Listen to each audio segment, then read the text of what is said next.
Mobil Avanza yang melaju dengan kecepatan sedang terbalik dan terlempar dari badan jalan Punge Blangoi, Banda Aceh.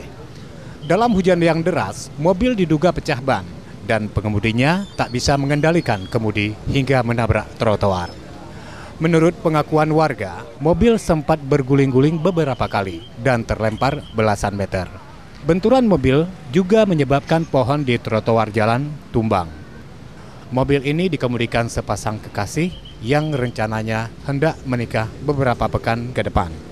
Pasangan perempuan tewas di tempat meski sempat dilarikan ke rumah sakit. Mobil Avanza dengan nomor polisi BK1653KF ini menuju ke arah Ulelia, Banda Aceh. Namun tiba-tiba mobil mengalami pecah ban. Peristiwa ini sempat menjadi perhatian warga sebelum akhirnya ditarik dari lokasi kecelakaan. Sementara pengemudi mobil ini masih kritis dan dirawat di Rumah Sakit Harapan Bunda, Banda Aceh. Dari Banda Aceh, Tommy Suhendra melaporkan untuk Aceh Video.